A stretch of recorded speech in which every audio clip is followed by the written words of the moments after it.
এবং যেহেতু আমাদের এখানে ফ্রি হ্যান্ডের একটা ব্যাপার আছে, যে আমরা শুধু আপনাকে শীট দিয়ে দিলাম, আপনার পড়া হয়ে গেল, আপনি পড়লেন কিনা সেটা আমি কিভাবে যাচাই করব, সেটা যাচাই করার জন্যই কিন্তু ফ্রি হ্যান্ড রাইটিং এর যে ক্লাসগুলো বা আমাদের পেপার ওয়ার্কের যে বিষয়গুলো সেগুলো আসে। তো আপনাদের সাথে আমাদের আজকে ফর্মাল ক্লাস শুরু আলহামদুলিল্লাহ, এবং হচ্ছে আগামীকালকে থেকে আমাদের পেপার ওয়ার্ক টিমের কাজ শুরু। আমরা একটা মেসেঞ্জার গ্রুপ ওপেন হবে, মেসেঞ্জার গ্রুপে আপনারা সবাই জয়েন করবেন। তো আমরা পত্রিকার লিঙ্ক দিব সেখানে, ওখানে আপনারা আপনাদের মতো করে আমরা আজকে বলে দিব যে ফোকাসটা আসলে কিভাবে লিখতে হয়। আজকের ক্লাসে আমরা যা দেখাবো সেটা হচ্ছে ফোকাস রাইটিং এর ইনোগ্রেশন কিভাবে করবেন, মানে কিভাবে ফোকাস রাইটিং এর উপর ফোকাস করবেন, এটা হলো প্রথম ব্যাপার। এন্ড দেন আমাদের কিছু রিসেন্ট ফোকাস রাইটিং আছে, একটা শীট আমরা তৈরি করেছি, আপনারা হয়তো দেখেছে বিভিন্ন গ্রুপে আমাদের এগুলো শেয়ার হয়েছে। তো একদম লেটেস্ট কিছু টাইপের ফোকাস আছে, সেগুলো আমরা ওখানে দেওয়ার চেষ্টা করব। এবং আপনি যখন ক্লাসটা করবেন, মানে ফোকাস রাইটিং এর আমরা যে প্রেজেন্টেশনটা দেখাবো, ওই প্রেজেন্টেশনের পরে এই শীটের সাথে প্রেজেন্টেশনের একটা স্লাইডলি পার্থক্য দেখতে পাবেন। কেন দেখতে পাবেন সেটা বলি, যে আমরা প্রেজেন্টেশনে আপনাদেরকে দেখাবো একটা স্ক্রিপ্টেড প্রেজেন্টেশন, যেটা যে কোনো ফোকাসকে আপনি একটা স্ক্রিপ্টের মধ্যে নিয়ে আসতে পারবেন। কিন্তু এরকম অনেক ফোকাস আছে যেগুলোকে আপনি আসলে কোনো স্ক্রিপ্টের মধ্যে আনতে পারবেন, সম্ভব না। তো সেগুলোর ক্ষেত্রে কেমন হবে, যেমন আমাদের আজকের মানে এই প্রেজেন্টেশনটার পরে যে পিডিএফটা দেখানো হবে, সেই পিডিএফটা ঠিক এরকম সেম, যে এখানে আপনি দেখবেন যে কোনো স্ক্রিপ্টের মধ্যে পড়ে নেই। আচ্ছা, আমরা তার আগে ফোকাস রাইটিং এর ক্লাসটা শুরু করার আগে দেখেন আমাদের এই এখানে হাউ টু থিঙ্ক, আপনি কিভাবে ভাববেন, কিভাবে চিন্তা করবেন। ফার্স্ট অফ অল আপনি একটা টপিক জাজমেন্ট করতে হবে, যে টপিকটা থেকে আপনার প্রশ্ন হলো। ফর এক্সাম্পল আমরা যদি বলার চেষ্টা করি বা আমরা যদি বলি, ধরেন আপনাকে বাংলাদেশের ইনভেস্টমেন্ট সামিট এটা নিয়ে বলা হলো, আপনাকে একটা ফোকাস রাইটিং দেওয়া হলো, তার নাম হচ্ছে বাংলাদেশের ইনভেস্টমেন্ট সামিট। আচ্ছা, আপনি প্রথমে চিন্তা করবেন, সবার আগে আপনার মধ্যে এই চিন্তা আসতে হবে যে স্যার যে টপিকটা দিল, এই টপিকটা কেন দিল, উনি আসলে আমার কাছ থেকে কি জানতে চায়, আমার কাছ থেকে উনি কি জানতে চাই, এই থিঙ্কিংটা আপনার মধ্যে আসতে হবে। তো আপনি চিন্তা করলেন, হ্যাঁ স্যার এখান থেকে আপনার কাছ থেকে কি জানতে চাইতে পারে বেশি কিছু না, যে একটা মানুষ বাংলাদেশে বা একটা আইডেন্টিটি, সেটা বিশ্বের বড় কোনো প্রতিষ্ঠান হতে পারে, বিশ্বের অনেক বড় দেশ হতে পারে, সে বাংলাদেশে কেন ইনভেস্টমেন্ট করবে এটা জানতে চাইতে পারে। আর একটা মানুষ এটা বুঝতে পারে যে বাংলাদেশে ইনভেস্টমেন্ট করলে তার লাভ কি, তার ক্ষতি কি, এটা জানতে চাইতে পারে, তাই না? এই তো ব্যাপার। তারপরে বাংলাদেশের কি লাভ, বাংলাদেশের কি ক্ষতি, কেন আসবে, এই ইনভেস্টমেন্টটা বলতে কি। শুধু ইনভেস্টমেন্ট বলতে আপনি এতটুকুই বুঝবেন। সামিট, এই সামিটের দরকার কেন, আবার সামিট 2025 এটারই বা দরকার কেন, সেটা কেন 24-এ হয়েছে কিনা, 23-এ হয়েছে কিনা, মাথায় আসতে হবে। এখন প্রথমত যে আপনার মাথায় তো কিছু আসার কথা না, আসবে নাকি, আসার তো কথা না, কেন আসবে মাথায় এত কিছু, কেন আসবে না? কারণ আপনি আমাদের মধ্যে এই ধরনের কোনো নলেজ নাই যে ইনভেস্টমেন্ট সামিট যে পৃথিবীতে হয়, এর আগের 2 বছর যে হয় নাই, পলিটিক্যাল কারণে আমাদের মাথায় এটা নেই।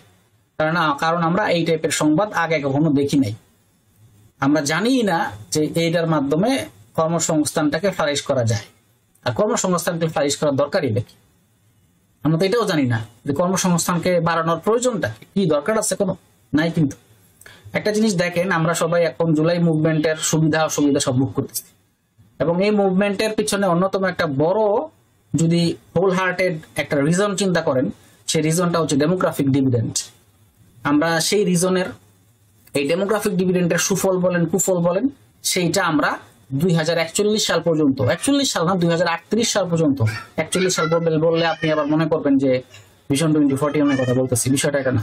আমরা ডেমোগ্রাফিক ডিভিডেন্ডের এই সুবিধাটা 2038 সাল পর্যন্ত উপভোগ করব। দেখেন কি হবে, ইয়াং জেনারেশনরা কিন্তু যেখানেই যান না কেন, আপনি দেখবেন মাঠে ঘাটে বাটে, পর্যটনে যেখানে যান না কেন, ঘুরতে যান, শপিং এ যান, খাইতে যান, খেলতে যান, ঘুমাতে যান, সব জায়গায় ইয়াং। এই যে ইয়াং জেনারেশনটা, এরাই কিন্তু বাংলাদেশটাকে ধরে রাখছে। তাহলে তাদেরকে বসায় খাওয়াবেন না, তাদের তো কর্মসংস্থান লাগবে। এই যে সামিট, তাদেরকে কর্মসংস্থানের মধ্যে নিয়োজিত করার একটা উপায়। এই যে আপনি বিসিএস দিচ্ছেন, আপনি ব্যাংক দিচ্ছেন, ব্যাংকের পরীক্ষা দিচ্ছেন, আপনি আমাদের সাথে ক্লাস করতেছেন, কর্মসংস্থান, কর্মহীনতাকে রিমুভ করার জন্য করতেছেন ক্লাস, তাই না? এখন আপনি যে কর্মহীনতার জন্য রিমুভ করার জন্য ক্লাস করতেছেন, সেইটা কার ইচ্ছায়? এটা আপনার ইচ্ছা, এবং এটার জন্য একটা সুযোগ গভর্নমেন্ট আপনাকে করে দিছে, তাই না? এখন সুযোগটা যদি গভর্নমেন্ট করে না দিত তাইলে তো আমি আপনি করতাম না, তাই না? খুব সিম্পল ব্যাপার। আচ্ছা গেল। এই আপনি যখন এভাবে করে ব্যাপারটা ভাবতে পারবেন, আপনার কাছে কিন্তু অনায়াসে এই টপিক জাজমেন্টার পরে আপনার কাছে অনায়াসে অনেক লেখা চলে আসবে। দেখবেন যে আপনি লিখতে পারতেছেন, আপনি সামিটটা কি জিনিস, সামিটটা কেন হইলো, সামিটটা না হইলে কি হইতো, হ্যাঁ সামিটে কি কি অপরচুনিটি আছে, অনেক কথা আপনি বলতে পারতেন। বাট এখন কিন্তু আপনি বলতে পারতেছেন না। এখন কিন্তু বলতে পারতেছেন না, কেন? কারণ হচ্ছে আপনার কোনো আইডিয়া নেই। তার মানে টপিকটা সম্পর্কে ছোটখাটো একটা জাজমেন্টাল কোয়ালিটি আপনাকে আনতে হবে। এই হলো প্রথম ব্যাপার। এন্ড দেন প্লট মেকিং, প্লটটাকে আপনার মেক করতে হবে। আচ্ছা দেন থার্ড ইজ দ্যাট রিসোর্সেস। আচ্ছা প্লট মেকিংটা কি?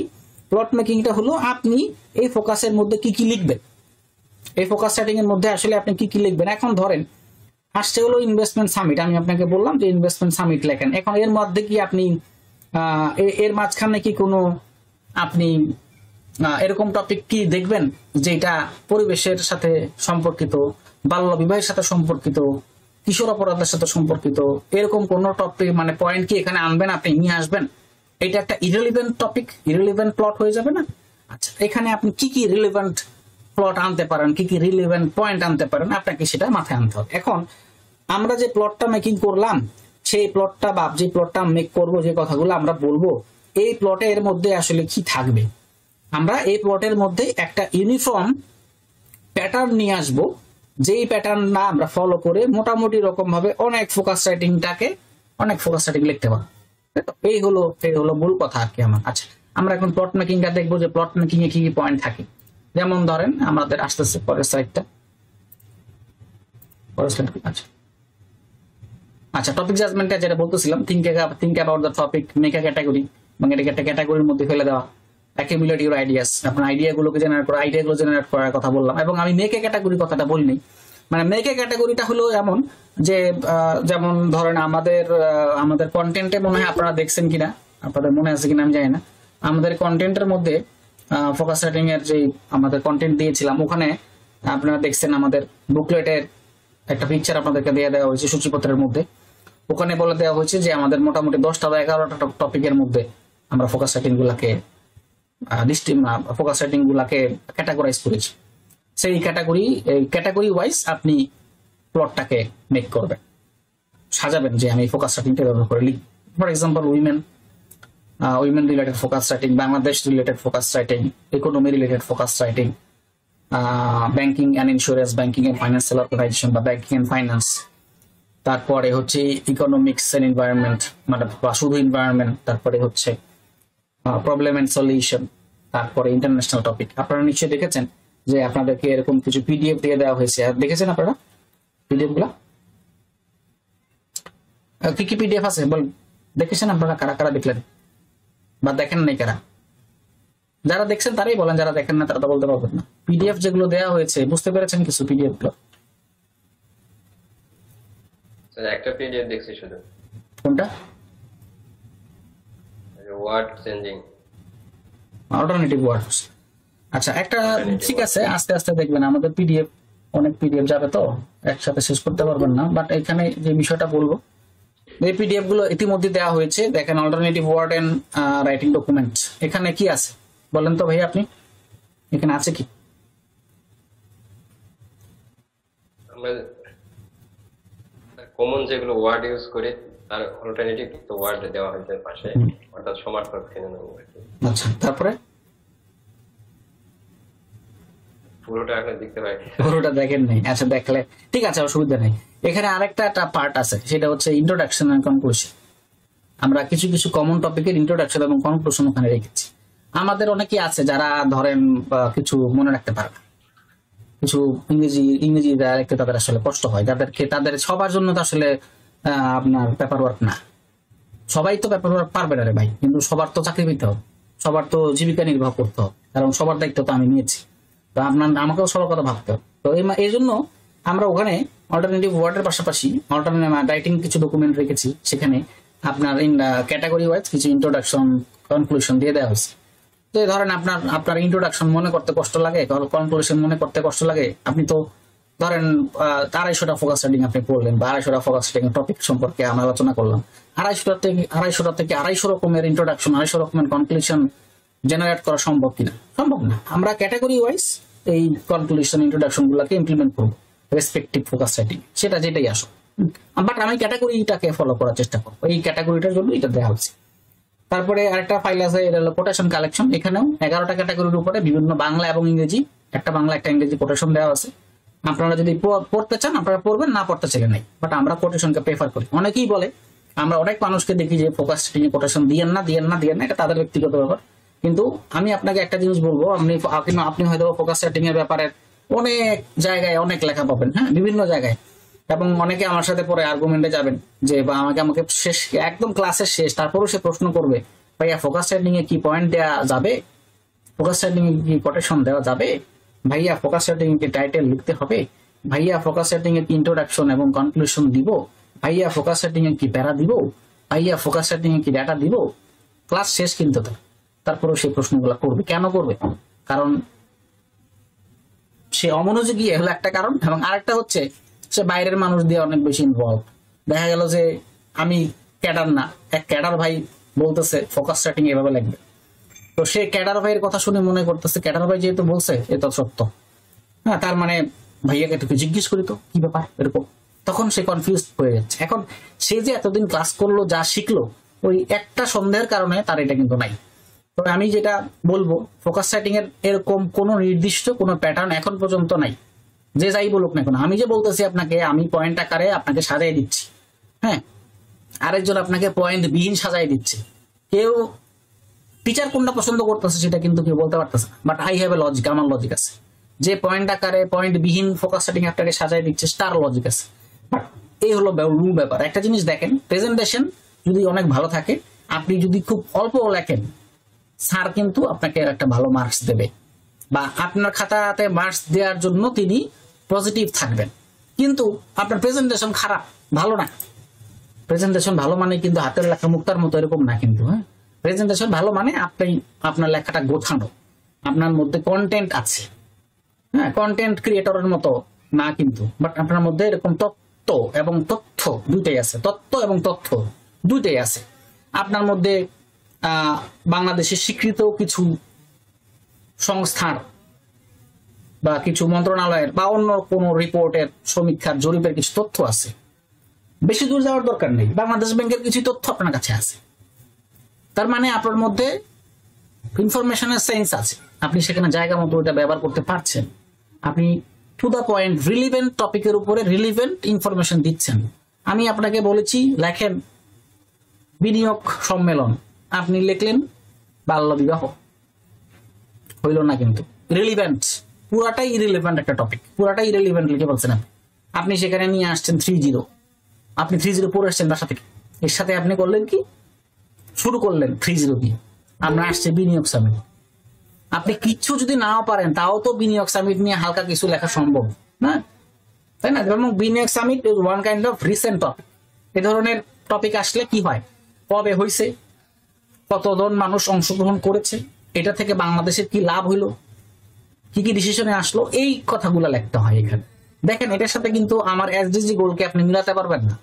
এই টপিকের সাথে কিন্তু বাংলাদেশের চতুর্থ শিল্প বিপ্লব মোকাবেলাকে মিলানো যাবে না, পারবেন না মিলাতে, আপনি ডিরেক্টলি মিলাতে পারবেন না। কারণ এই টাইপের কোনো কথাবার্তা ওখানে হয়নি, বা এই টাইপের কোনো ইনফরমেশনের সাথে ওই বিনিয়োগ সামিটের কোনো ডিসিশনকে সংযুক্ত করা হয়নি। এই কথাবার্তা কঠিন হয়ে যাচ্ছে আপনাদের জন্য, যারা নতুন। বুঝতেছি আপনাদের চেহারা দেখা যাচ্ছে না, কিন্তু মনে হচ্ছে আর কি আমার কাছে। এন্ড দেন আপনি আইডিয়াগুলোকে অ্যাকুমুলেট করলেন, এই হলো টপিক জাজমেন্ট। টপিক জাজমেন্টের পরে ইজ দ্যাট প্লট মেকিং। আচ্ছা, আপনি প্লট মেকিংটা আমরা কিভাবে করব দেখেন। এখানে কি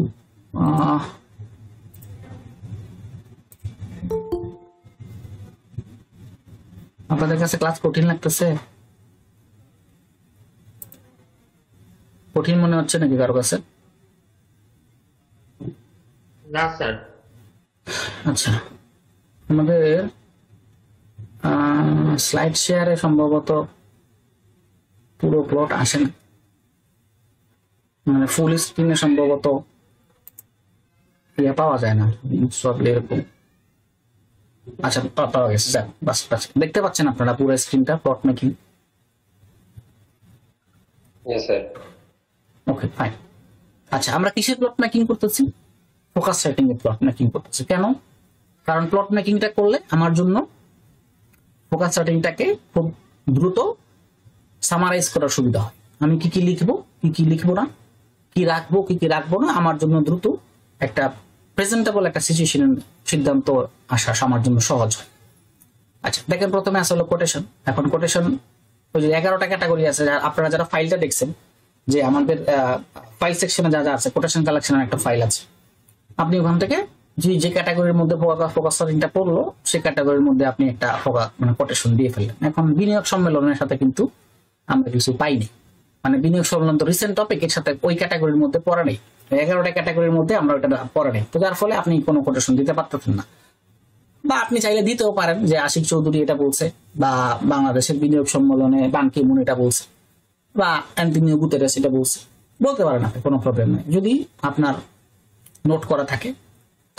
তবে কোটেশন লেখার ক্ষেত্রে ভুল করা যাবে না, ভুল করলে প্রবলেম। এটা ভাবার কোনো কারণ নাই যিনি খাতা দেখবেন তিনি এই কোটেশন সম্পর্কে ধারণা রাখেন না, তিনি রাখেন। ভুল করা চাইতে কোটেশন না দেওয়া আর দিতেই হবে এরকম কোনো বাধ্যবাধকতা নাই, বাট আমরা রেখেছি। তারপরে ইন্ট্রোডাকশনে আসলে, ইন্ট্রোডাকশন হলো কেমন যে ওই টপিক সম্পর্কে আমি একটা আইডিয়া জেনারেট করলাম, এবং ইন্ট্রোডাকশনের মধ্যে টপিক সেন্টেন্স থাকবে। ইন্ট্রোডাকশনের মধ্যে টপিক সেন্টেন্স থাকবে, এবং এই টপিক সেন্টেন্সটাকে আরো সহজ করে বোঝানোর জন্য আমি যেটা বলি যে পাস্ট, প্রেজেন্ট, ফিউচার, এই একটা ক্যাটাগরি একটা টপিকের উপরে তিন রকমের বাক্য থাকবে। যেমন আমি যদি বলি ইনভেস্টমেন্ট সামিট লেখেন, আপনি ইন্ট্রোডাকশনে কি লিখতে পারেন? এখানে আপনি অতীতের কথা লিখতে পারেন, যে অতীতে বাংলাদেশের, মানে এটা তো ইকোনমিক্যাল একটা টার্ম, এটা নট লাইক দ্যাট, এই তো মানে বিনিয়োগ সামিট অর্থনৈতিক একটা টার্ম। আচ্ছা, ইকোনমিক্যাল একটা টার্ম, এখানে কি থাকে? এখানে তাহলে ইকোনমিক্যাল টার্মে আমরা কি বলবো? যে আগামী বিগত কয়েক দশকে বাংলাদেশের অর্থনীতির দোলাচাল, অর্থনীতির স্ট্যাটাস, অর্থনীতির অবস্থা বললাম। তারপরে আমি বললাম এইবার বিনিয়োগ সামিট এই ধরনের নেগেটিভিটি গুলোকে পজিটিভিটির দিকে নিয়ে যেতে পারে। তারপরে ভবিষ্যতের কথা কিছু বললাম, যে ধরনের সিদ্ধান্ত আসছে এগুলো দিয়ে হয়তোবা অদূর ভবিষ্যতে বাংলাদেশে প্রথম বিশ্বের বিনিয়োগ আকৃষ্টকারী একটা দেশ হিসেবে পরিণত হতে পারে। দেখেন 3টা বাক্য কিন্তু আমি বলে ফেলছি। এখানে কোনো তথ্য আছে? কত তারিখে ইনভেস্টমেন্ট সামিট হয়েছে? আছে।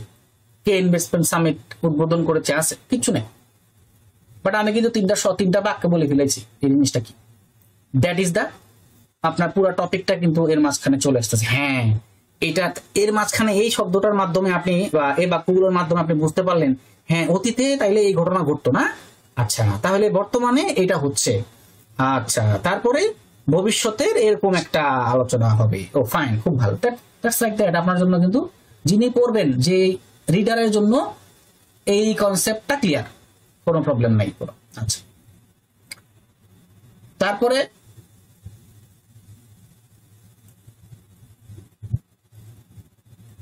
কি আসলো? তারপরে আসলো হলো ডেফিনেশন। এবার আপনার ডেফিনেশনে আসে। এখন আপনার কথা হলো বিনিয়োগ সামিটের কোনো সংজ্ঞা আছে? আপনি বলতে পারবেন যে হ্যাঁ বিনিয়োগ এটা, বিনিয়োগকে বলা হয় এটা। এবং যেহেতু গ্লোবালাইজেশনের যুগ, বৈশ্বায়নের একটা যুগে এখন ব্যবসা শুধু একটা নির্দিষ্ট দেশের মধ্যে সীমাবদ্ধ নাই, এবং প্রোডাক্ট সব ইন্টারন্যাশনাল টাইপের প্রোডাক্ট হয়ে গেছে। কারণ এগুলো তথ্য প্রযুক্তি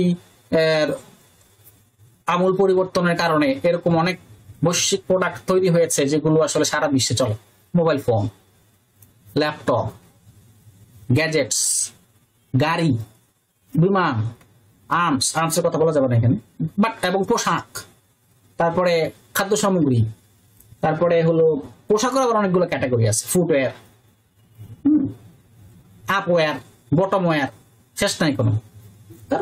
মানে এই পণ্যগুলা এখন যেহেতু বৈশ্বিক পর্যায়ে চলে গেছে, বৈশ্বিক চাহিদা আছে পণ্যগুলো, এবং এ কারণে একটা নির্দিষ্ট দেশের মধ্যে এই প্রোডাকশন গুলো সীমাবদ্ধ নাই, বিভিন্ন দেশ এই প্রোডাকশনের সাথে জড়িত। তখন কি হয়?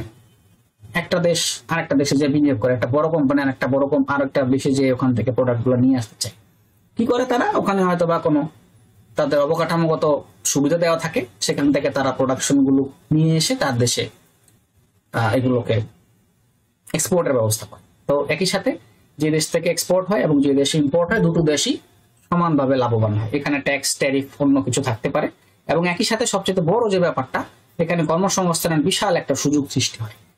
মানে যে দেশে বিনিয়োগটা করা হয় সেই দেশের সাধারণ জনগোষ্ঠীর জন্য অনেক বড় ধরনের একটা ভূমিকা এখানে দেখা যায়, বা অনেক বড় পজিটিভ একটা ভাইব সেখানে আমরা দেখতে পাই।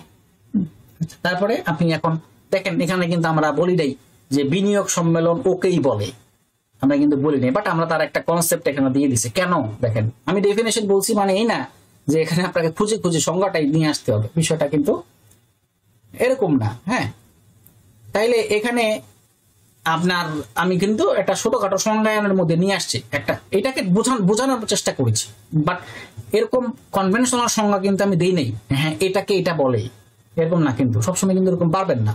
যেমন কিছু কিছু টপিক বেসড, কিছু কিছু ফিচার্স বেসড আপনি ফোকাস সেটিং পাবেন। ফর এক্সাম্পল 3-0 তত্ত্ব, ইট হ্যাজ এ ডেফিনেশন, আমরা দেখতে পাবো একটু পর।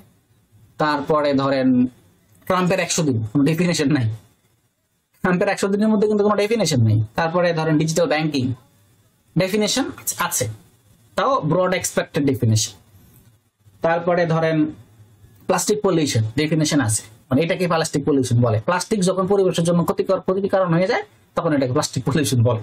এরকম সিম্পলিফাইড সংজ্ঞা, আবার নন সিম্পলিফাইড সংজ্ঞা থাকতে পারে, বাট ডেফিনেশন ইজ দ্যাট, এরকম যে আপনি একটা টপিক সম্পর্কে বললেন, হ্যাঁ এটা হচ্ছে সেটা।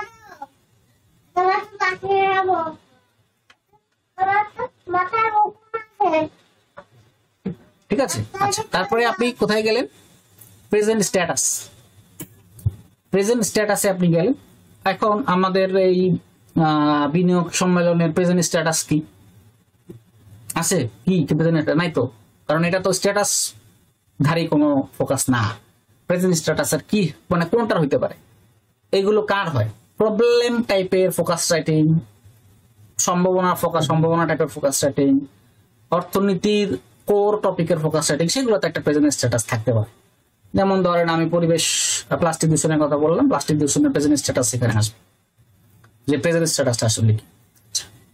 এখন বিনিয়োগ সামিটের কি আসতে পারে? ফিচার্স আসতে পারে, ক্যারেক্টারিস্টিক্স আসতে পারে, যে এখানে কি কি বিষয়কে ফোকাস করা হয়েছে এটা থাকতে পারে। তারপর ইম্প্যাক্ট, এটা যে কোনো টপিকের একটা পজিটিভ ইম্প্যাক্ট, নেগেটিভ ইম্প্যাক্ট থাকতে পারে, আসে ডেফিনেটলি। এখন পজিটিভ ইম্প্যাক্টে আপনি কি বলবেন? পজিটিভ ইম্প্যাক্টের আবার অনেকগুলো ক্যাটাগরি আছে। এটা আপনার হোল হার্টেডলি পুরো দেশের জন্য একটা পজিটিভ ইম্প্যাক্ট নিয়ে আসতে পারে। তারপরে ব্যক্তিগতভাবে পজিটিভ ইম্প্যাক্ট আপনি পাইতে পারেন, পরিবেশগতভাবে একটা পজিটিভ ইম্প্যাক্ট থাকতে পারে, অর্থনীতিগতভাবে একটা পজিটিভ ইম্প্যাক্ট থাকতে পারে, একটা সোশ্যাল পজিটিভ ইম্প্যাক্ট থাকতে পারে। ঠিক একই রকম ভাবে নেগেটিভ ইম্প্যাক্টের বেলায়ও social impact, economical negativity, environmental negativity থাকতে পারে। তাই না? সোশ্যাল ইম্প্যাক্ট ইজ দ্যাট, আমি যদি বিনিয়োগ সামিটের কথা বলি, সে কর্মসংস্থানকে ফ্লারিশ করে। নেগেটিভ সাইড আপনারা বলুন তো একটা। তারপরে পজিটিভিটি কি? আমাদের ইনভেস্টমেন্ট বাড়বে, বাংলাদেশের জন্য ব্র্যান্ডিং হবে। নেগেটিভ সাইড বলেন, আপনারা বলেন তো মনের মতো করে, আপনার মতো করে বলেন, ভুল হোক। মানে বিনিয়োগ সামিটের নেগেটিভ ইম্প্যাক্ট কি? স্যার, স্থানীয় শিল্পর উপর একটা নেগেটিভ প্রভাব পড়তে পারে।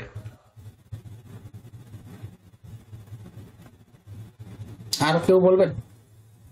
স্যার, এনভায়রনমেন্টাল দিক থেকেও তো হতে পারে, যে পরিবেশের ক্ষতি হতে পারে, এরকম কিছু বিনিয়োগ।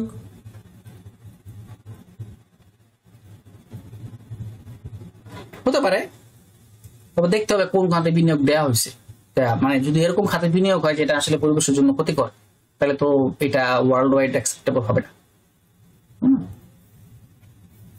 এখানে ধরেন স্থানীয় সরকার, যে উনি লোকাল যেই এন্টারপ্রেনার গুলোর কথা বললেন, লোকাল এন্টারপ্রেনারশিপের জন্য ক্ষতি হতে কারণ হতে পারে, এবং একই সাথে ওই যে শেয়ার মার্কেটের যে বিনিয়োগ, এটার সাথে এটার একটা নেগেটিভ রিলেশন। যেমন এইবার সম্ভবত ইনভেস্টমেন্ট সামিটে, যদিও আমাদের আশিক স্যার বলছেন যে investment summit will have no negative impact, rather the additional push would help Bangladesh to create a better environment. উনি এটা বলছেন, যদিও যে আমরা অল্প আকারে বলে দিতে পারি, কারণ যেহেতু এটা এক ধরনের extreme positive focus writing, extreme positive, কিন্তু এটাতে ধরেন আপনি যে বেশি নেগেটিভ নিয়ে লিখতে পারবেন না, কিন্তু কিছু ইম্প্যাক্ট থাকতে পারে, না যে তা না, থাকতে পারে। রেগুলারিটি যদি কম হয় সেক্ষেত্রে এটা নেগেটিভ ইম্প্যাক্ট করতে পারে। আর যদি পরিবেশের যদি আপনি এনভায়রনমেন্টের প্রতি নজর না রাখেন সেটা ক্ষতি করতে পারে, এই ব্যাপারে সতর্ক থাকতে হবে। বাট যেটা পরিকল্পিত যেই বিনিয়োগ যেখানে হয়, হ্যাঁ, স্পেশাল ইকোনমিক জোনগুলোতে যদি হয় বিনিয়োগ, সেখানে আমাদের এই বিষয়গুলো হয় না, এগুলো সাধারণত থাকে না। সেখানে পরিকল্পনা মাফিক সবকিছু হয়, তো দেখা যায় যে ওইখানে পরিবেশের জন্য ক্ষতিকর এরকম কিছু থাকে না। সেখানে ইটিপি প্ল্যান থাকে, এনভায়রনমেন্টাল ইফ্লুয়েন্ট ট্রিটমেন্ট প্ল্যান্ট, অন্যান্য প্ল্যান থাকে, যেগুলো দিয়ে পরিবেশটাকে রিফাইন করে দেওয়া হয়, যেগুলো দেওয়া হয়। যাই হোক, তারপরে একটা বলছেন, তার জন্য থ্যাংক ইউ। এখন আসেন এসডিজির সাথে সম্পর্কটা কি। এখন আমার যদি বিনিয়োগ সম্মেলনের সাথে এসডিজির কোনো সম্পর্ক না থাকে কি করবো? এসডিজি 17টা গোল আমাদের সবার জানা আছে। জি স্যার, জানা আছে। হ্যাঁ, জানা আছে। তাহলে আমরা দেখবো এসডিজি 17টা গোলের সাথে কোন গোলটার সাথে আমার এই বিনিয়োগ সম্মেলনটা যায়। যদি না যায়, নাই, যদি আমার এটার সাথে কোনো কিছুকে আমি কানেক্ট করতে না পারি, কোনো প্রবলেম নেই। তারপরে বাজেট আপকামিং বাজেটটা এখন বাজেট ফাইল আপনারা পাবেন। তো এটা কি মাস, মে, বুঝতে পারছি না, নেটওয়ার্কের প্রবলেম মনে বলেন তো ভাইয়া। আবার আমরা জুন দেওয়ার কথা বাজেট, 2রা জুন, হ্যাঁ জুনে আসবে আর কি, মানে দেখা যায় জুন মাসের শেষ শেষ বৃহস্পতিবার, জুন মাসের শেষ বৃহস্পতিবার নাকি। একবার এখানে একটা ভালো কথা মনে পড়লো, একবার হইলো কি, বাজেট কয় তারিখে হয়েছে, 2রা জুন আসলে তো সোমবার হয়, যেহেতু সংসদ নাই, আগে শেষ বৃহস্পতিবার হইতো। হ্যাঁ, তো এখন হবে কেন, কারণ 5ই জুন তো আবার ঈদ উল আজহা, তো হচ্ছে না। তো একবার একটা পরীক্ষাতে আসছে যে বাজেট কয় তারিখে উত্থাপিত হয়েছে। তো আমি তখন মনে করতেছি যে ওই জুন মাসে পরীক্ষাটা হচ্ছে, তো যেহেতু মনে হতেছে হ্যাঁ বাজেট তো মাসের প্রথম সপ্তাহের বৃহস্পতিবারে হয়, তো তখন এটা গুনে হাত দিয়ে গুনে কবে বৃহস্পতিবার হয় সেটা আরেক গুলি করে। কিন্তু এটা তো মনে রাখার আসলে কথা না, আদৌ তো এটা মনে রাখার মানে মুখস্থ করার কথা না, এটা মনে রাখার মতো। হ্যাঁ 7ই জুন হয়েছে বা 2রা জুন হয়েছে, বাট এটার একটা ট্রিক্স আছে। এই ট্রিক্স হলো এটা। এখন সবসময় দেখবেন এই টাইপের কিছু জেনারেল নলেজ আপনার পরীক্ষাতে আসবে। কিন্তু সবকিছু ভাই দেখবেন যে ওইটার ফর দ্য টাইম বিং আপনার জন্য কাজে আপনার জন্য হেল্প হইতে পারে ফর দ্য সাময়িক সময়ের জন্য। এরপরে আপনি ভুলে গেলে কেউ আপনাকে প্রশ্ন দ্বিতীয়বার করবে না। আচ্ছা, যাই হোক, এসডিজির সাথে সম্পর্কিত করব, বাজেটের সাথে সম্পর্কিত করব। বাজেট যেহেতু আসতেছে সামনে, আমার মনে হয় বিনিয়োগ সম্মেলনের সাথে সম্পর্ক থাকতে পারে। তারপরে আমরা তো শুধু বিনিয়োগ সম্মেলন নিয়ে কথা বলতেছি, ব্যাপারটা কিন্তু এটা না। আমরা একটা এক্সাম্পল দেখাচ্ছি, কিন্তু ইকোনমিক রিভিউর সাথে যদি সম্পর্ক থাকে, ইকোনমিক রিভিউ আমরা পড়বো, ইকোনমিক রিভিউর ফাইল দেওয়া হবে এই আপকামিং, কারণ আগেরটা দিয়ে এখন আর লাভ নেই, আগের গুলো আমরা এখন পড়বো না, যেহেতু বাজেটের পরে ইকোনমিক রিভিউ আসে এবং আপনারা ইকোনমিক রিভিউর ফাইলে আমাদের সাথে কাজ করবেন। ওই ইকোনমিক রিভিউর সাথে আমরা কানেক্ট করবো।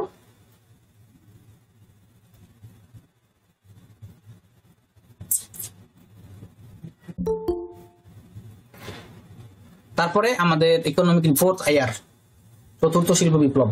এখন আমরা দেখব একটা জিনিস, দেখেন, চতুর্থ শিল্প বিপ্লব আর আছে এলডিসি গ্র্যাজুয়েশন, এরকম একটা টপিক যেটার সাথে বাংলাদেশের সমস্ত কিছুকে আপনি মিলাই ফেলতে পারবেন, সমস্ত কিছু, শুধু বাংলাদেশ না, পুরো পৃথিবীর সমস্ত কিছু। যেমন ধরেন চতুর্থ শিল্প বিপ্লবের চ্যালেঞ্জ মোকাবেলায় কি কি হবে চতুর্থ শিল্প বিপ্লবে?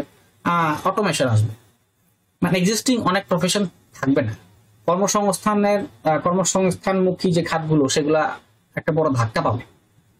আমরা যদি internet of things, augmented reality, artificial intelligence, blockchain, robotics, big data analysis, cloud computing, এগুলোর সাথে যদি আমরা নিজেদেরকে কোপরিত করতে না পারি, তাহলে হয়তো আমাদের এক্সিস্টিং অনেক সেক্টরস মুক্ত করে করতে। দেখছেন তো আমরা কি কোনো কিছু বলছি বিনিয়োগ সম্মেলনের কথা? কিচ্ছু বলিনি কিনা, দেখেন কোনো কথা কিন্তু আনি নেই বিনিয়োগ সম্মেলনে। বাট আমি একটা লিঙ্ক আপ আপনাকে দেখাই দিচ্ছি, এই হলো এই প্লটে আপনার এইটা রাখতে হবে, চতুর্থ শিল্প বিপ্লবের চ্যালেঞ্জ মোকাবেলা। তারপরে হচ্ছে আপনি দেখবেন এই টপিকটা আপনার পভার্টি রিডাকশন করে কিনা, রুরাল ডেভেলপমেন্ট করে কিনা, এটা দেখতে হবে। ডেফিনেটলি এটা রুরাল ডেভেলপমেন্ট। কেন? কারণ আরবান এরিয়াতে আমার এরকম কোনো জায়গা নাই যেখানে আমি অনেক বড় ইন্ডাস্ট্রিয়াল পার্ক করবো। আমাকে ডেফিনেটলি এই পার্ক করার জন্য ঢাকার বাইরে বা রুরাল এরিয়া, আরবান এরিয়াতে বাইরে যেতে হবে, রুরাল এরিয়াতে যেতে হবে। তা রুরাল এরিয়াতে গেলে কি হবে? আমাদের ওইখানকার ডেভেলপমেন্ট হবে, ডেফিনেটলি হবে। ওখানে রাস্তাঘাট হবে, যেমন ধরেন কর্ম ইসের এই রূপপুর পারমাণবিক বিদ্যুৎ কেন্দ্রের জন্য ওই ওদিকে পাবনার একটা এলাকাতে রাজশাহীরা রাজশাহী রাসায়ন লোকজন বাড়িঘর করে থাকতেছে, তাদের জন্য ওখানে ব্যবসা খাতে তৈরি হয়েছে, অনেক কিছু হয়েছে, তাই না? এরকম। তারপরে শুধুমাত্র তাই না, তাদের জন্য হয়েছে তা না, ওখানে কিন্তু বাংলাদেশে অনেক শ্রমিকও কাজ করে, অনেক ডিপ্লোমা ইঞ্জিনিয়ার আছে, অনেক অ্যাডমিনিস্ট্রেটিভ লেভেল অনেক লোকজন আছে যারা কাজ করতেছে। তারপরে এলডিসি গ্র্যাজুয়েশনের সাথে রিলেশনটা কি? এলডিসি গ্র্যাজুয়েশনের পরে আমরা কি কি চ্যালেঞ্জের মধ্যে পড়ব? প্রধান চ্যালেঞ্জ হলো আমরা প্যাটার্ন এবার যেটা পাইতাম সেটা আস্তে আস্তে আমরা প্যাটার্ন এবার আমাদের আস্তে আস্তে কমতে থাকে। তারপরে কি হবে? তারপরে আমরা শুল্ক সুবিধা আমাদের কমতে থাকবে, আস্তে আস্তে কমে যাবে। তারপরে আমাদের হচ্ছে আমরা হচ্ছে গ্লোবালি একটা কম্পিটিশনের মধ্যে পড়ে যাব, এরকম। আবার অপরচুনিটি গুলা কি কি হইতে পারে? অপরচুনিটি এরকম অনেক অপরচুনিটি আছে, আমাদের ব্র্যান্ডিং হবে। তারপরে আরো একটা নেগেটিভ দিক আছে, সেটা হচ্ছে আমাদের যে সহজ শর্ত ঋণ দেওয়া হয় সেই ঋণের শর্তগুলা কঠিন হবে। তো যার কারণে বিনিয়োগ যদি আস্তে আস্তে বাড়তে থাকে, আমাদেরকে ওই যে মানুষের সাহায্যের দিকে হাত করে তাকাই থাকতে হবে। একটা জিনিস খেলা করেন, এখানে বাজেটে একটা জিনিস থাকতে পারে যে আমাদের যে বাজেটগুলা বাজেটের ঘাটতিটা অনেকাংশে পূরণ করা হয় ফরেন এইড দিয়ে। তো আমরা যদি ফরেন ডিরেক্ট ইনভেস্টমেন্ট এবং বাইরের দেশের ইনভেস্টমেন্ট গুলাকে যদি আমরা পজিটিভলি ইমপ্লিমেন্ট করতে পারি দেশে, তা ডেফিনেটলি এটা আমাদের জন্য আমাদের বাজেটটাকে একটা ব্যালেন্স বাজেটে পরিণত। তো যার কারণে আমাদের IMF এ আমাদের যে র্যাঙ্কিং গুলো বা ইন্টারন্যাশনাল র্যাঙ্কিং এ আমাদের অবস্থাটা উন্নতি এবং প্রপারলি একটা ডেভেলপ কান্ট্রিতে আমরা পরিণত হতে পারি। আমরা এই কথাগুলো এখানে রাখতে পারি। And then inclusion is that যে ইনক্লুশন মানেটা কি? যে আমরা পুরো উন্নয়নের ছোঁয়া একটা দেশের বা একটা সোসাইটির সমস্ত জায়গায় স্পর্শ করা, সমস্ত জায়গায় উন্নয়নের ছোঁয়া লাগা, দিস ইজ ইনক্লুশন। এখন আপনার বা ইনক্লুসিভনেস যাকে বলা হয়, ইনক্লুসিভ ডেভেলপমেন্ট আপনি করছেন, ঠিক এরকম। তো আপনার এই ক্ষেত্রে ডেফিনেটলি ফরেন ডিরেক্ট ইনভেস্টমেন্ট বলেন, ইনভেস্টমেন্ট, তারপরে ইকোনমিক জোন, কর্মসংস্থানের ক্লারিশমেন্ট, বিকল্প কর্মসংস্থান, এগুলো সবই এক্ষেত্রে বড় ভূমিকা রাখে। অ্যান্ড দেন 3-0 এবার বলেন 3-0 নিয়ে বলেন। এটার সাথে বিনিয়োগ সম্মেলনটা ট্যাগ করে ফেলেন, কর্মসংস্থান ডেভেলপমেন্টকে ট্যাগ করে ফেলেন, পরিবেশকে ট্যাগ করে ফেলেন। বলেন তো 3-0 কি কি আছে? আমাদের জানি সবাই মোটামুটি। জিরো আনএমপ্লয়মেন্ট, এটা তো আছে। তিনটা বলেন না, দুটোর সাথে মাত্র একটা বলছেন তো। জিরো পভার্টি, জিরো আনএমপ্লয়মেন্ট আর zero carbon emission. Zero carbon emission দেখছেন আছে? আমরা যে কথাগুলো বললাম এতক্ষণ, এর সাথে কি সম্পর্ক আছে? মানে 3-0 ইজ দ্যাট, এটা এমন একটা টপিক যেটার সাথে আমরা এখন আপনি দেখবেন যে আমরা ঘুরে ফিরে যত ফোকাস করবো সব ফোকাসের সাথে 3-0 কে কানেক্ট করে ফেলি। মানে আমরা 3-0 ফোকাস করবো একটু পরেই, আমাদের যতটুকু সময় আছে ততটুকু তো হয়ে যাবে। আচ্ছা, তারপরে আমার ইনিশিয়েটিভ টু ইমপ্লিমেন্ট, মানে এই যে দেখেন আমি বিনিয়োগ করলাম, এইটা তো আলোর মুখ দেখাইতে হবে, হ্যাঁ, বা বিনিয়োগ সম্মেলনে তারা ডাকলাম, আলোর মুখ দেখানোর জন্য কোনো ইনিশিয়েটিভ কি নেওয়া হয়েছে। এখন এই ইনিশিয়েটিভ নেওয়ার জন্য ডেফিনেটলি আপনার বিনিয়োগ সম্মেলন সম্পর্কে জানতে হবে, না জানলে আপনি ইনিশিয়েটিভ বলতে পারবেন না। বাট অন্য ফোকাসের বেলায় একটা জিনিস আমি আবারও মনে করাই দিই, আমরা কিন্তু বিনিয়োগ সম্মেলনটাকে একটা সাইনবোর্ড আকারে দাঁড় করাইছি, বাট আপনার সমস্ত ফোকাস যা যা আপনি লিখতে চান, যা যা আপনি লিখবেন, যা যা আপনি পড়বেন, যা যা আপনি জানবেন, সমস্ত গুলাকে এই ক্যাটাগরিটা অবশ্যই থাকতে হবে। আপনি এই ক্যাটাগরি বা এই পয়েন্টের বাইরেও রাখতে পারেন অনেক পয়েন্ট, কিন্তু এগুলো অবশ্যই রাখবেন। এর বাইরে অনেক পয়েন্ট আসতে পারে, আমরা হয়তো বা পরে দেখবেন যে অন্য একটা ফোকাস আমি পড়াইতেছি, ওখানে আমার মনে হয়েছে এই পয়েন্টটাতে ভুলে গেছি, দিয়ে দেন, তখন আমরা হয়তো বলবো এটা। বাট এই মুহূর্তে যেসব কোর যে পয়েন্টগুলোর কথা বললাম, বা এখানে যেটা দেখতে পাচ্ছেন আপনার স্ক্রিনে, এই পয়েন্টগুলো অবশ্যই থাকতে হবে আপনার ফোকাসে। আচ্ছা, ইনিশিয়েটিভ টু, এখন এই পয়েন্টগুলো থাকার জন্য আপনার রিসোর্স থাকতে হবে, কিন্তু উইদাউট এনি রিসোর্স আপনি কিন্তু লিখতে পারবেন না। আপনি বাজেটের কোনো যে বললাম রিসোর্স নাই, কারণ বাজেট আসবে, আগের বাজেটের তথ্য আমরা দিব না আপনাদেরকে, ইকোনমিক রিভিউ আসবে, ওই তথ্য আপনাকে অ্যামালগামেট করতে হবে। ফোর্থ আইআর জানি হালকা পাতলা কিছু, এই যে 3-0, এই যে আপু যিনি বললেন তিনি জানেন, এই জন্যই তিনি বলতে পেরেছেন। এখন আপনি জানেন না, এই যে একটা হলো আমার প্রপার্টি, জিরো প্রপার্টি, আপনি জানেন না, তাহলে আপনি কিভাবে বলবেন, কিভাবে কানেক্ট করবেন? আপনার ফোকাসের সাথে কানেক্ট করা সম্ভব না। আচ্ছা, ইনিশিয়েটিভ টু ইমপ্লিমেন্ট করার জন্য কি ইনিশিয়েটিভ আছে আমরা সেগুলো বলবো। ইনিশিয়েটিভ গুলোর ক্ষেত্রে সরকার ইনিশিয়েটিভ নিতে পারে, গভর্নমেন্ট নিতে পারে, সরি বাংলাদেশ ব্যাংক নিতে পারে, অর্গানাইজেশন নিতে পারে, ইউনাইটেড নেশন নিতে পারে, অনেক কেউ নিতে পারে। তারপরে চ্যালেঞ্জেস গুলা কি কি আছে, কোন কোন চ্যালেঞ্জ আছে, আমি আপনাকে আমরা এই ফোকাসে বলবো না, অন্য ফোকাসে বলবো। কিছু কমন চ্যালেঞ্জ আছে যেগুলো সব ফোকাসের বেলায় আমরা ব্যবহার করতে পারবো। তারপরে overcome the challenge, how to overcome the challenge আসলে হবে এটা, যে ওভারকাম করার জন্য কি কি ইনিশিয়েটিভ নিতে হবে। তারপরে কনক্লুশনে যাবো আমরা, এবং এই কনক্লুশনের সাথে ওই যে ইন্ট্রোডাকশনের একটা ভালো লিঙ্ক আপ থাকবে। ইন্ট্রোডাকশনে আপনি যে 3টা বাক্য ব্যবহার করেছিলেন অতীত, বর্তমান, ভবিষ্যতে, এখানেও ঠিক এরকম একটা ছোঁয়া রাখার চেষ্টা করবেন যেখানে অতীত, বর্তমান, ভবিষ্যতের একটা স্পর্শ থাকবে। ঠিক আছে, আমি কি বুঝাতে পেরেছি? আপনাদের কোনো কনফিউশন থাকলে বলেন।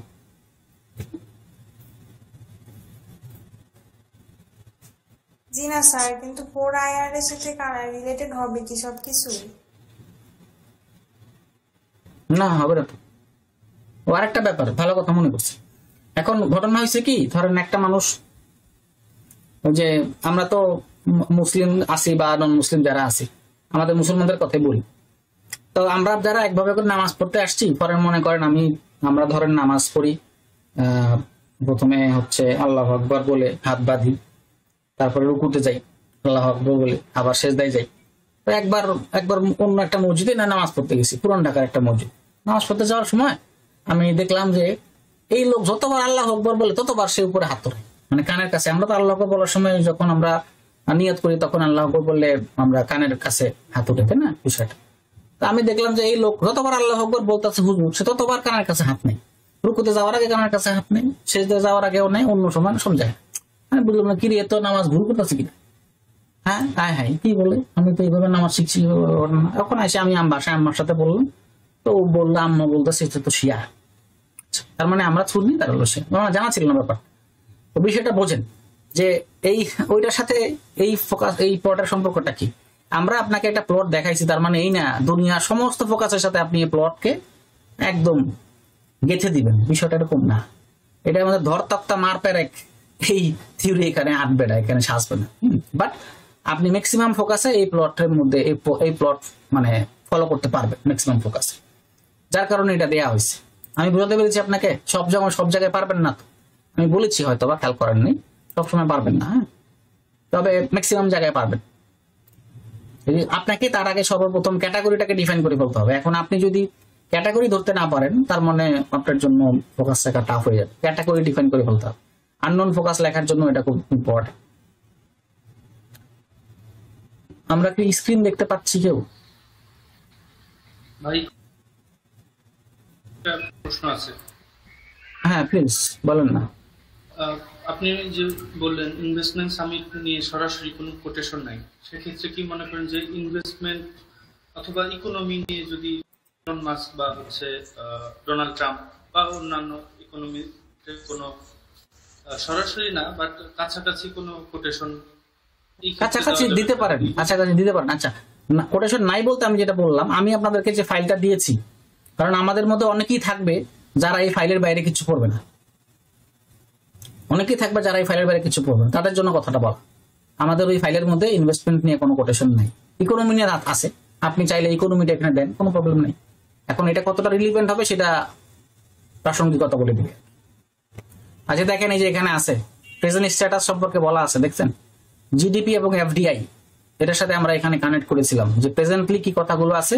আচ্ছা, এখানে একটা কারেকশন আছে, সেটা হচ্ছে এটা 21, এটা হলো 22, এটা হলো 21 সাল হবে। যদি আমরা ফাইলটা দিইনি আপনাদেরকে, প্রবলেম নেই, ফাইলটা দিলে বোঝা যাবে যে 23 সালের নিট এফডিআই হলো 3 বিলিয়ন, 22 সালের নিট এফডিআই ছিল 3.48, এর আগে 21 সালে ছিল 2.90, এরকম আর কি এফডিআই। মোটামুটি আপনার ফরেন ডিরেক্ট ইনভেস্টমেন্টকে আকৃষ্ট করা হচ্ছে বিনিয়োগ সামিটের মূল উদ্দেশ্য। দেখেন এখানে আমরা যে কথা বলেছি, জিডিপি এবং এফডিআই, দ্যাট মিনস এটা হচ্ছে প্রেজেন্ট স্ট্যাটাসটা ঠিক এরকম। তারপরে হচ্ছে সমস্যা, সম্ভাবনা, কর্মসংস্থান বাড়াতে করণীয়, বিনিয়োগ সম্মেলনের কিছু প্রত্যাশা, ওই বললাম দিস ইজ এ ইনিশিয়েটিভ বা এটার পজিটিভনেস, সেটা বলার চেষ্টা করলাম। বিনিয়োগ সম্মেলনে কি কি পাইলাম আমরা, প্রাপ্তিটা আসলে কি। যদি ওই যে বললাম যে সমস্ত কিছুকে আপনি এই প্লটে আনতে পারবেন না, কিছু কিছু জায়গায় রিসেন্ট কিছু টপিক থাকবে, যেমন ধরেন ট্রাম্পের 100 দিন। এখন আপনি বলবেন ভাইয়া হয় কি ফোকাস সেটিং এর টপিক তো কোনো হতে পারে? হতে পারে, কারণ 2016 সালে বাংলাদেশ ব্যাংকের এডির পরীক্ষাতে 100 ডেজ অফ ট্রাম্প এই ফোকাস সেটিং আসছে। তো আসতে পারেই বলেই কিন্তু রাখা হয়েছে, বা বাংলায় রাখা হয়েছে। তো যদি না আসতো তাহলে তো আমরা রাখতাম না। হ্যাঁ, এটাকে আপনারা আমরা যে প্লট গুলোর কথা বললাম 11টা বা 12টা যে পয়েন্ট গুলোর কথা বললাম, আপনি এর সাথে এটাকে কখনো কানেক্ট করতে পারবেন, নট পসিবল, সম্ভব না। তো এখন তাই বলে কি আপনি মানে দুনিয়ার সমস্ত কিছুকে কি এর সাথে আনতে পারবেন না, কিন্তু কিছু কিছু জায়গায় আপনাকে অন্যরকম করে প্রেজেন্টেশন করতে হবে। বিশেষ সবচেয়ে বেশি সমস্যা পড়বেন হচ্ছে ট্রেন্ডি টপিক গুলোর ক্ষেত্রে। যে টপিক গুলো ট্রেন্ডি হবে সেগুলোর ক্ষেত্রে অনেক কিছুকে আপনি এই ক্যাটাগরির মধ্যে আনতে পারবেন, এই সম্পর্কে আপনার কোনো আইডিয়া থাকতে হবে। আচ্ছা, তো গেল আমরা আগে করে পড়তেছি না, আমরা এখন 3.0টা দেখবো। আচ্ছা, এখানে আমি এই ফাইলটা আপনাদেরকে দিব, যে বললাম একটু কারেকশনটা করে নিই। তাহলে মানে ফাইল কেন আমরা এই ফোকাস সেটিং এর মূল ফাইলটা আরো কয়দিন পরে পাবেন, বলতে কি আমরা দিয়ে দিব তাড়াতাড়ি, বাজেট আর ইকোনমিক রিভিউটা পরে দিব। হ্যাঁ, আচ্ছা, এখানে একটা টপিক আছে, that is empowering Bangladesh impact of micro finance on socio economic development and sustainability. আচ্ছা, এখানে বাংলাদেশের এম্পাওয়ারমেন্টে মাইক্রো ফাইন্যান্সের ভূমিকা, এই কথাগুলো বলা হয়েছে। দেখেন এখানে ডেফিনেশনটা খেয়াল করেন, আমি যে প্লটগুলোর কথা বলছি এটার সাথে কিন্তু আপনি আবার 4th IR এর সাথে কানেক্ট করা যাচ্ছে না, পারবেন না। ওই যে বললেন আপু, যেটা বললেন এখানে কিন্তু নাই, ওই যে উনি যে কথাটা বলেন সত্য হয়ে গেছে কিন্তু।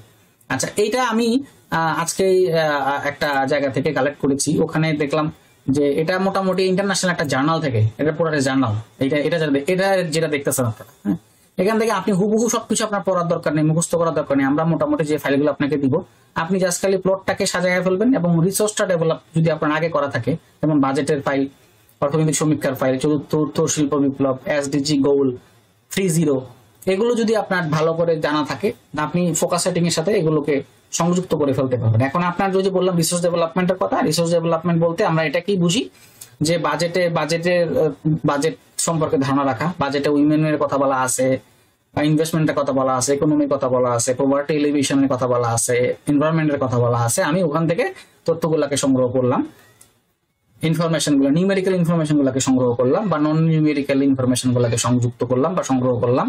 একই রকম ভাবে অর্থনৈতিক সমীক্ষাটাও ঠিক সেটাই। যারা ইকোনমিক রিভিউর ফাইল আগে দেখছেন তারা হয়তো বা জেনে থাকবেন, আমরা আমাদের গ্রুপে অনেকবার এই ফাইল দিয়েছি, এবং আপনাদেরই প্রাক্তন যারা সহপাঠী আগের, এখনকার ব্যাচের না, আপনারা করবেন আমাদের সাথে, যারা ইন্টারেস্টেড থাকেন, আপনাদের মতো যারা আমাদের সাথে আগের ব্যাচে ছিল তারাই আমার সাথে আমাদের এই ফাইলগুলোতে কাজ করছে। এবং ওখানেও আমরা যেটা দিয়েছি যে ইকোনমিক রিভিউতে যা যা আছে, property elevation, environment, present economical status of Bangladesh, কর্মসংস্থান, অর্থনীতি, বাণিজ্য, তারপরে আরো অনেক কিছু, বিনিয়োগ, অনেক কিছু ওখানে আছে, এগুলোর সাথে আমরা কানেক্ট করে ফেলবো। তাতে করে আমার জন্য পড়াটা সুবিধা হয়।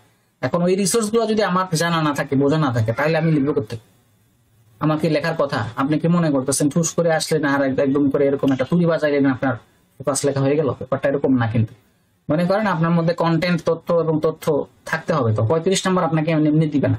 এবং এটা বোধ বাংলা এবং ইংলিশ, এবং অনেকেই যেটা থাকে যারা ইংরেজি লিখতে পারে না, তাদের জন্য আবার অনেক বড় চিন্তা আমাদের। তাদেরও বিকল্প উপায় আছে, ওই যে বললাম, যারা ইংরেজি একদম লিখতে পারেন না, লজ্জা পাওয়ার কিছু নেই, আমরা চুপে চেপে বললেন, হয়তো বা সামনে বলতে লজ্জা পাবেন, সমস্যা নেই, ইনবক্সে বললেন। ওই যে প্রথম যে ফাইলটার কথা আমরা বললাম, অল্টারনেটিভ ওয়ার্ডস, এই ফাইলটা একদম তোতাপাকি করে ফেলবেন, কোনো বিকল্প নাই।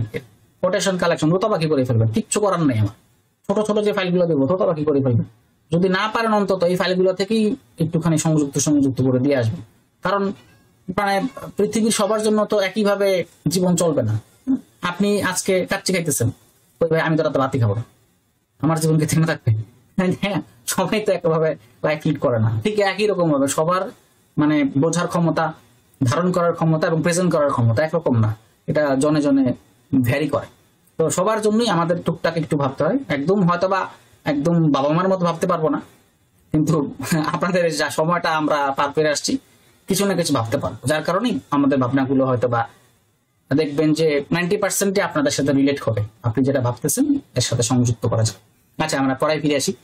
দেখেন ডেফিনেশন আছে এখানে, আমি এটাকে একটু ওভারলুক মানে একটা অ্যাট এ গ্লান্স বলে যাবো। আমরা 3.0-তে মূল আলোচনা যাবো, সময় আমার কোন 10 মিনিটে আমি 3.0 নিয়ে কথা বলবো। Definition, background of micro finance in Bangladesh. এই যে প্লটটা দেখেন, আমরা যে প্লটের গুলা কথা বললাম, এই প্লটের মতো করে আপনি এর সাথে রিলেট করতে পারেন কিনা। আপনি এখন চোখ বন্ধ করলে বা আপনার চোখের সামনে হয়তো ভাসতেছে যে ভাই এই কথাগুলো বলছে, এই লেখাগুলো এখানে ছিল, হয়তোবা আপনার সামনে এখনো আপনি রিলেট করতে পারতেছেন, কল্পনায় আনতে পারতেছেন, সাবকনসিয়াসলি মনে করতে পারতেছেন যে হ্যাঁ এই পয়েন্টগুলো, এই প্লটটা এইভাবে এখানে ছিল, আমি এখন এম্পাওয়ারিং বাংলাদেশ ফোকাসের সাথে এটাকে রিলেট করতে পারছি। দেখেন ব্যাকগ্রাউন্ড অফ মাইক্রো ফাইন্যান্স অথবা micro finance, impact of micro finance in the rural development, এই ফোকাসের সাথে আমরা এটাকে কানেক্ট করতে পারছি। বা impact of background of micro finance in Bangladesh, তারপরে রোল অফ মাইক্রো ফাইন্যান্স। দেখেন ব্যাকগ্রাউন্ডে ওই 74 সালের একটা কথা বলা হয়েছে, 74 দুর্ভিক্ষের কথা কেন বলা হয়েছে, সত্য কথা এটা। Role of micro finance in agricultural development in Bangladesh, দেখেন প্লটের সাথে কিন্তু মিলে নেই। তারপরে micro finance in urban development মিলছে কিছুটা। দেখেন এখানে আপনি বুঝবেন access to finance, gender empowerment, scaling business, skills development, affordability, innovation, impact on urban poverty reduction, পাইছেন দারিদ্র বিমোচন আমরা কিন্তু একটা প্লটে রাখছি। Immediate impact on household, economic upliftment of communities, তারপরে হচ্ছে employment generation, empowering women, financial inclusion পাইছেন। ইনক্লুশনটাকে আমরা সরাসরি ভাবে ইনক্লুসিভনেসটাকে বোঝানোর চেষ্টা করছি। চ্যালেঞ্জ এন্ড অপরচুনিটিস পাইছেন। ওভার ইনডেপনেস, এই যে আমরা আসলে বেশি ঋণের শিকার, বা যদি আপনি বেশি ইনভেস্ট করে ফেলেন, বেশি লোন দিয়ে ফেলেন, এটার কথা। High operational cost, urban and rural focus, urban versus rural focus, regulatory issues, criticisms and social conflicts, lack of long-term development, opportunities for MFI in Bangladesh, digital technology, diversification of loan products. ও যদিও এই অপরচুনিটির কথা সবাই পাবেন না, কোনো এরকম topic আপনি পাবেন যেগুলাতে অপরচুনিটির কথা বলা হবে। ফর এক্সাম্পল আমি যদি বলি মার্জিং ব্যাংক মার্জ করা হয়েছে, এটার অপরচুনিটি কেমন, ইনভেস্টমেন্ট সামিট অপরচুনিটি দেখতে পাচ্ছেন আপনারা, খেয়াল করছেন কিনা আমি জানি না, বাট অপরচুনিটির কথা এখানে আছে। তারপরে হচ্ছে ডিজিটাল ব্যাংক, এটার মধ্যে আছে, ডিজিটাল ব্যাংকিং এর মধ্যে আছে। তারপরে ব্যাংক অ্যাসুরেন্স, এটার অপরচুনিটির কথা আসবে। তারপরে স্টারলিংক আজকে থেকে মনে শুরু হয়েছে, এটার অপরচুনিটি গুলো কি, এরকম কিছু টপিক ফোকাস রাইটিং আছে, যেগুলোতে আবার অপরচুনিটি গুলোর সাথে মানে বাংলাদেশের অপরচুনিটি গুলা একটা পয়েন্ট আপনি পাবেন, কন্টেন্ট আপনি পাবেন। এটা আপনি ট্যাগ করে পাবেন। ওই যে ইনিশিয়েটিভের বদলে আপনি অপরচুনিটি দিলেন, চ্যালেঞ্জের বদলে অপরচুনিটি দিলেন, বা বদলে ঠিক না, বা ফোর্থ আয়ারের বদলে অপরচুনিটি দিলেন, বাট কিন্তু যে এটাই নতুন আসবে, হ্যাঁ ধরেন যে ধরনের কন্টেন্ট, যে ধরনের ফিচার্স বাংলাদেশের জন্য নতুন আসবে, সেগুলো সবগুলোরই চ্যালেঞ্জ আছে, সবগুলোর অপরচুনিটি আছে, সবগুলোর ইনিশিয়েটিভ আছে। কেন যে আমি তো স্টারলিংক নিব না, কেন নিব না, আমি অ্যাফোর্ড করতে পারবো, চ্যালেঞ্জ না এটা? সবার জন্য আসতেছে না, ইনক্লুসিভনেস হচ্ছে না, তার জন্য এটা চ্যালেঞ্জ না? আচ্ছা, মাইক্রো ফাইন্যান্স অ্যান্ড এসডিজি, দেখেন SDG 1 no property, SDG 5 gender equality, SDG 8 decent work and economic growth, SDG 13 climate resilience and education, SDG 4। দেখছেন তো, আপনাকে SDG বল 17টা ভাইয়া কষ্ট করে হলেও মুখস্থ করে বলতে হবে, কিছু করার নেই। অন্তত যদি না পারেন এই 1 4 5 8 করবেন। যদি 17টা মনে রাখতে না পারেন, 1 4 5 8 13 মানে কি education, poverty, gender equality, decent work place, আর হচ্ছে এনভায়রনমেন্ট পরে ফেলেন। তারপরে কনক্লুশন। আচ্ছা, এখন আমরা থ্রিজিরো করতে যাবো, আমাদের সময় আছে 8 মিনিট। মাঝখানে আমরা থ্রিজিরোটা একটু বলার চেষ্টা করি। আপনাদের যদি ইন দ্য মিনটাইম কোনো প্রশ্ন থাকে করবেন। আগামীকাল গিয়ে আমাদের ম্যাথ ক্লাস। ও আর একটা ব্যাপার, আমরা প্রথম দিকে রুটিন অনুযায়ী ক্লাস করব, এবং এরপরে আচ্ছা এই যে এভারেজ তো, আচ্ছা আমরা তো ম্যাথের ফাইলই দিই আপনাদের। আচ্ছা, আমরা কালকে ফাইল দিতে পারবো? আচ্ছা, কালকে যদি ম্যাথের ফাইল আমি দিতে না পারি, কালকে ফোকাস রাইটিং এর ক্লাস হবে। হ্যাঁ, ম্যাথের ফাইলে কিছু ইয়ে আছে, এই মিস্টেক্স আছে। মিস্টেক্স আছে বলতে কিছু প্রিন্টিং মিস্টেক বা একই ম্যাথ দুবার আছে, এরকম কিছু আছে। আমি আজকে নিয়ে বসতে পারিনি, যার কারণে দিতে পারিনি। কালকে ইনশাআল্লাহ দিতে না পারি, আমরা আগামীকালকে ফোকাসের এই ক্লাসটা কন্টিনিউ করব। আচ্ছা, আর যদি কোনো প্রশ্ন থাকে করতে পারে। আচ্ছা, এখানে যারা বলতে চাচ্ছিলাম যে আমরা একটা করে প্রত্যেকটা টপিকের, প্রত্যেকটা সাবজেক্টের একটা করে ক্লাস করবো, এবং এন্ড দেন আমরা হচ্ছে যে কোনো একটা টপিকের বা যে কোনো একটা সাবজেক্টের ক্লাস একটা না করবো। মনে করেন আমরা আমাদের তো 7টা টপিকের উপরে ক্লাস, কি ফোকাস রাইটিং, বাংলা ইংরেজি, মানে 6টা, বাংলা এবং ইংরেজি তো আমরা একসাথে করবো ফোকাস রাইটিং এর, বা focus writing, argument writing, mathematics, general knowledge, translation, comprehension. That's it আমাদের 6টা টপিক। এই টপিকের উপরে একটা করে ক্লাস হওয়ার পরে আমরা আপনাদের কাছে জানতে চাইবো যে আমরা কোন টপিকের ক্লাসটা একটা না করবো। মানে একটা না করার একটা বিজ্ঞানসম্মত এইটার একটা পজিটিভনেস আছে। সেটা হলো আপনি যখন একটা না একই টপিকের ক্লাসগুলো করবেন, আপনার মধ্যে একটা রেগুলারিটি থাকবে। আপনি একটা না ট্রান্সলেশনের ক্লাস করলে আপনার মধ্যে রেগুলারিটি থাকবে, হোমওয়ার্ক রেগুলার দিতে পারবেন, কি ক্লাস হইলো কি হইলো না কোন টপিক আপনি পড়ছেন, কোনটা পড়েননি, কোন হোমওয়ার্ক দেন নাই, কোন হোমওয়ার্ক দিয়েছেন, আপনার সম্পর্কে একটা আইডিয়া থাকবে। আর যদি ধরেন আজকে আমি আর্গুমেন্ট রাইটিং নিলাম, আগামী কালকে নিলাম ট্রান্সলেশন, তারপরে নিলাম ম্যাথ, তারপরে 3 দিন পরে আবার ট্রান্সলেশন, আপনি কিন্তু 3 দিনে খেয়ে হারিয়ে ফেলবেন। আপনি কিন্তু 3 দিনের একটা যে চেইনটা মেনটেন করতে পারবেন না। এই চেইন মেনটেন করার জন্য আমরা এই সেগমেন্টালি ক্লাসগুলো হওয়ার পরে আমরা একটা টপিকের উপরে ক্লাস করবো। এগুলো বেসিক্যালি ট্রান্সলেশন দিয়ে শুরু হয় বা কম্প্রিহেনশন দিয়ে শুরু হয়। আপনাদের যদি কোনো, আমি সবার কাছে জানতে চাই, আপনাদের যদি কোনো অফার থাকে আপনারা আপনাদেরকে বলবেন। এই হলো মেসেজ। অনেকেই যেহেতু প্রথম ক্লাস জানাই রাখলাম, অনেকেই হয়তো হুট করে বলবেন ভাই রুটিন মাফিক ক্লাস হচ্ছে না, আমি এখন কি করবো? ওই যে কি করবেন আমি তো বলেই দিলাম। আচ্ছা, আর যদি মনে করেন যে না না ভাই আমার রুটিন মাফিক ক্লাস করবো, কোনো প্রবলেম নাই আমার, আপনারা সেটা মেনটেন করুন। ওকে, 3.0 তত্ত্ব। বর্তমান বিশ্ব, বিশেষ করে অনুন্নত ও উন্নয়নশীল দেশগুলো দারিদ্র্য, বেকারত্ব ও বৈশ্বিক উষ্ণায়ন সহ বিভিন্ন সমস্যার মধ্যে দিয়ে যাচ্ছে। দেখছেন তো এটা কি? এটা হলো ইতিহাস। যে আমি বলছি আপনাকে যে ইন্ট্রোডাকশনে, আমাদের ইন্ট্রোডাকশন কথা বলছি, এখানে কোথাও লেখেন তো আছে? ইন্ট্রোডাকশন কিন্তু শব্দটা নাই, বাট ইন্ট্রোডাকশনে এরকমই হবে। ইন্ট্রোডাকশনে আমরা এটা যে ভূমিকা বা এটা ইন্ট্রোডাকশন, এটা মুখবন্ধ, এটা আমরা লিখবো না, বাট এটা ইন্ট্রোডাকশন বোঝা যাচ্ছে পড়ার পরে। দেখেন এই যে এই লাইনটা যেটা আমি মার্ক করেছি, এটা হলো ইতিহাস।